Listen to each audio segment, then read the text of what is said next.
This is a Messerschmitt Bf 110. On the morning of May 10, 1941, Rudolf Hess played with his 3-year-old son in the family garden. That afternoon, he climbed into one of these aircraft and flew alone to Scotland. Children of high-ranking Nazis typically follow a specific path after the war.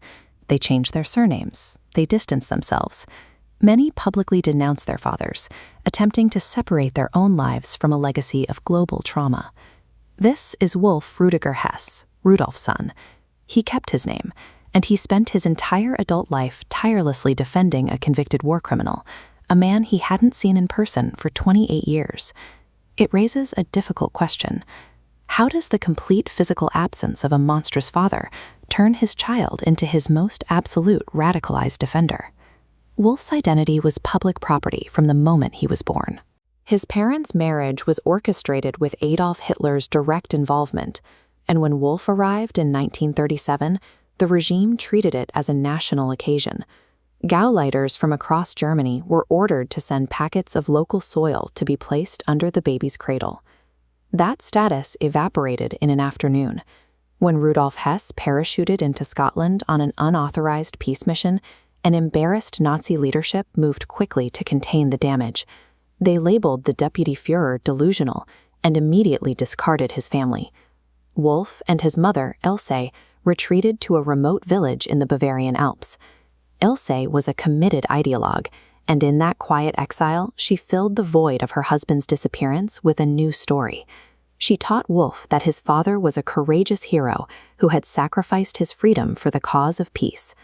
Wolf had almost nothing of his own to challenge that story.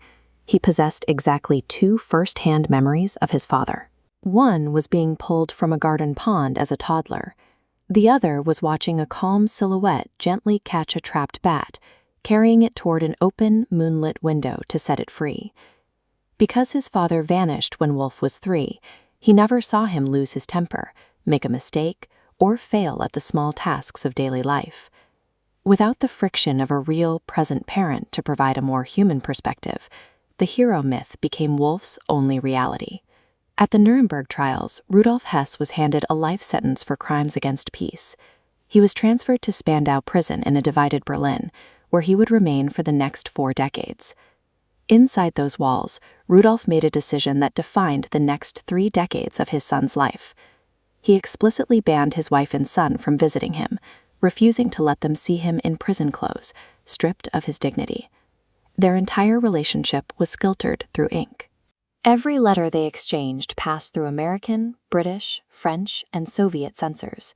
They stripped away intimate details and unapproved thoughts until only sterile, diplomatic-style text reached the other side. This forced absence only hardened Wolf's loyalty. At age 21, he appeared before a draft board to refuse military service, telling them he would not serve in an army aligned with the NATO powers that held his father captive. It is easy to argue with a flawed father sitting across from you at a dinner table. It is impossible to argue with an invisible martyr suffering behind a wall. In 1969, a life-threatening ulcer forced a break in the standoff. A 32-year-old Wolf was finally permitted to see the frail, sun-deprived man he hadn't spoken to in person since childhood. Over the next 18 years, they shared 232 brief visits. Each one was conducted through a thick glass partition, heavily monitored by armed guards from 4 nations, without ever touching. This intense surveillance had a radicalizing effect. Wolf began to see his father's imprisonment as a form of Allied vengeance.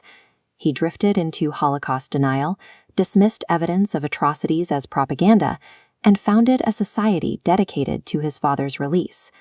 The glass barrier offered Wolf constant proof of his father's status as a political prisoner. It turned his childhood grief into a lifelong political crusade to rehabilitate the family name. On August 17, 1987, the 93-year-old Rudolf Hess was found dead in a Spandau summer house.